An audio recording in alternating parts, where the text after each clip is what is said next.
Nneka froze when she heard the unmistakable sound coming down the hallway. Like a woman's high-heel shoes clacking on the hard floor. Her heart pounded in her little chest because she knew that terrifying sound could only mean one thing. Madam Koi Koi was coming. Madam Koi Koi was the meanest, strictest teacher at Federal Government Girls Academy in Enugu.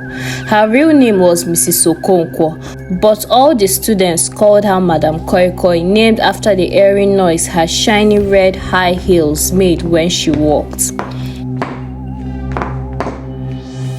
The dreaded sound sent chills through any girl who heard it. You see, Madam Koi Koi loved dressing up in her fanciest outfits, colorful dresses, excessive makeup, jewel necklaces, and most importantly, her trademark fire engine red high heel shoes. She took great pride in looking glamorous. But she didn't teach students to be kind or intelligent. No. Madam Koi Koi's once true passion was strictly disciplining the children in the cruelest way possible if they stepped even a tiny bit out of line. For the most minor mistakes like forgetting homework or sneezing too loudly, Madam Koi Koi would cruelly punish the girls. She would slap their faces sharply, rap their knuckles with a wooden ruler, or lash their legs repeatedly with a tin cane. Simply hearing the ominous koi, koi, koi sound was enough to make students at FGGA tremble with fear, knowing Madam Koi Koi's harsh punishments could be right around the corner. On this particular day, Nneka quickly scurried to her seat as the classroom door banged open. Madam Koi Koi's towering figure filled the entryway, her cold eyes scanning the room as she clicked her red heels loudly across the floor. Madam Koi Koi carried herself with perfect posture, her hair bundled tightly in an intimidating bun. The bright crimson lipstick seemingly dripped venomously from her scowling mouth. With her sharp nose and merciless gaze, she commanded total fear and respect from the students, whether they wanted to give it or not. Girls, I certainly hope you all completed last evening's geography assignment to a high standard. Madam Koi Koi's stern voice cut through the silent classroom like shattered glass, because the penalties for laziness and disrespect will be severe.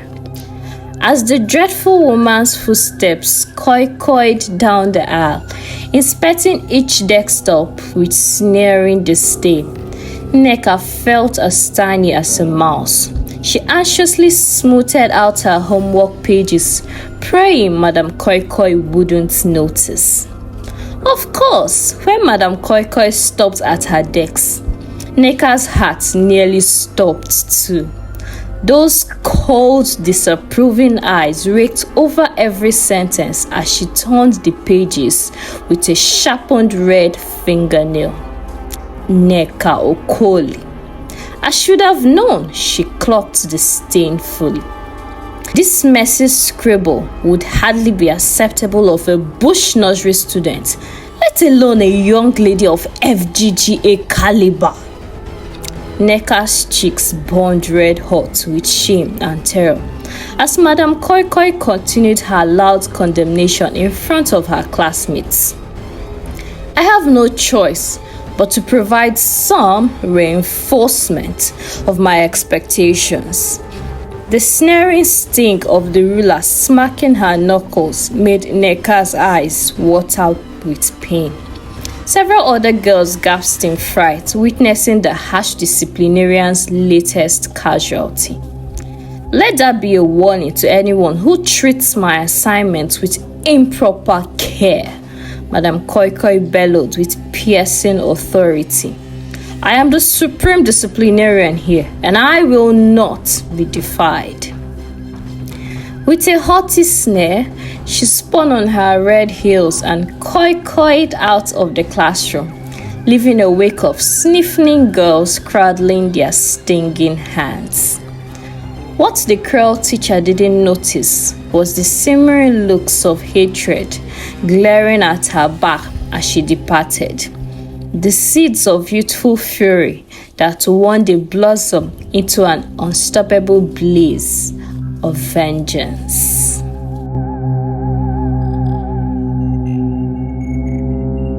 The FGGA dormitory halls remained hushed and still hours after the final lights out bell rang.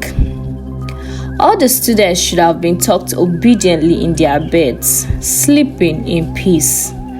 But in one dimly lit corner of the common room, a small group of girls sat in a conspirational circle, their eyes shining with determination and condemnation. It was the same secret society who had watched with impotent rage as Madame Koi Koi lashed poor Neka's hands just for substandard penmanship. We can no longer allow that wicked old hag to torment us and our fellow students so mercilessly. Fatima hissed fiercely through clenched teeth. Other girls nodded solemnly in agreement. The headmistress turns a blind eye to Madame Koi Koi's cruelty because she fears her. Aisha's voice trembled slightly. Surely, there must be someone somewhere with the power to stop her tyrannical rule. A devious grin crossed Fatima's lips as she leaned in closer, gesturing for the others to do the same. My cousin in Lagos has an uncle, a very high-ranking official in the education ministry. If anyone can force FGGA to terminate that sadistic witch's employment permanently, it's him. A tense silence hung in the air, the weight of such a risky proposition leaving the girls momentarily speechless. Were they truly willing to defy FGGA's most terrifying authority figure? Finally, Aisha spoke up in a hushed but resolute tone. It's the only way to escape Madame Koi Koi's wrath forever. We strike at the source to cut off the snake's head. With those fateful words, sinister intentions and supernatural consequences were set horrifically in motion.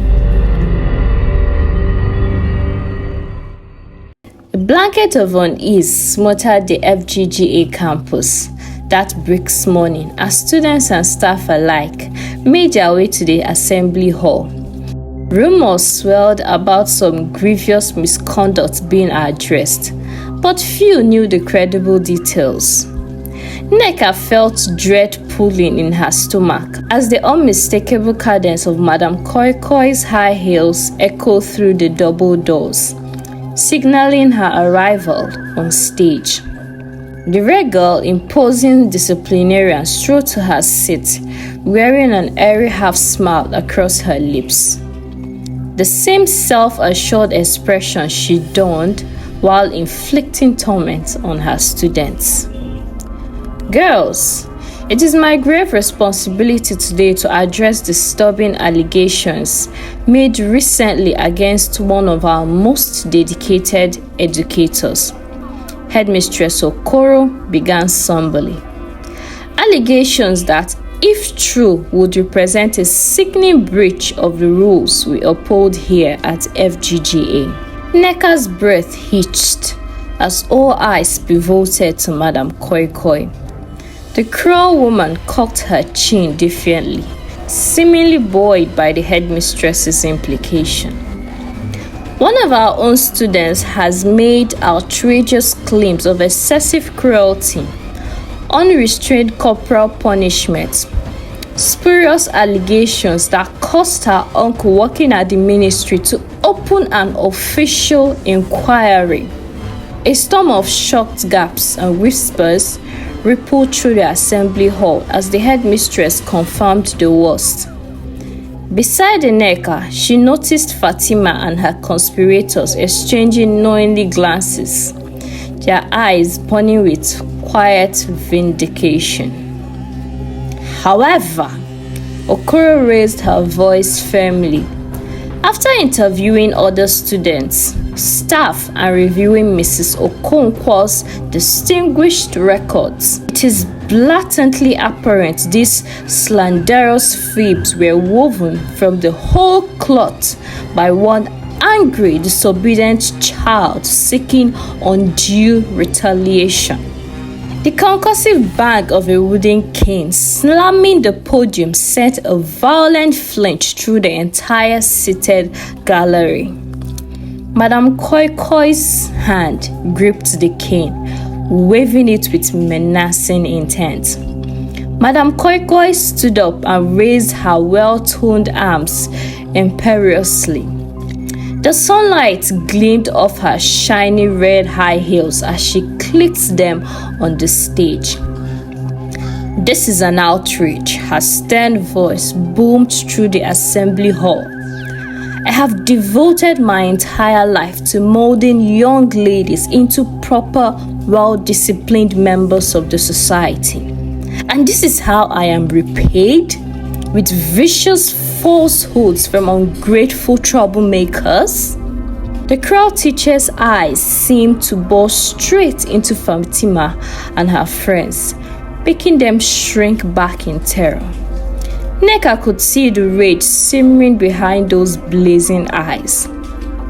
"Make no mistake, girls," Madame Koi Koi continued, tapping the cane into her palm menacingly. "My role as FGGA's disciplinarian is vital and sacred. This harsh lesson shall not go untaught." With a sudden spin, the ruthless woman lashed out with the cane, striking the exposed calves of two unfortunate girls standing by. Sickening cracks rang out as they crumbled on the floor, sobbing with explosive, stinging pain. Let this be the consequence for anyone who dares spread lies or sow insolent defiance against me and my practices, she shouted over the pitiful wails. The entire student body shrank back in petrified horror from Madame Koi Koi's wrath. The message was clear. She would not be challenged, and her reign of cruel disciplinary terror would continue unchecked at Federal Government Girls Academy. As Nneka stared at this vicious woman's distorted sneer and the merciless red high heels clicking back to her seat, she knew a fateful line had been crossed. Whatever force the cruel disciplinarian represented, it could no longer be allowed to torment them. In the coming days, an eerie quiet fell over the school grounds. Students walked on tender hooks, jumping at every errant sound, frightened the kangas would come snapping at their heels. But Fatima and her friends had already begun whispering in hushed tones once more, fueled by an unslackable thirst for vengeance. Little did anyone realize the ominous koi, koi, koi, click-clacking would soon herald an even darker presence on campus, one of supernatural, inescapable terror.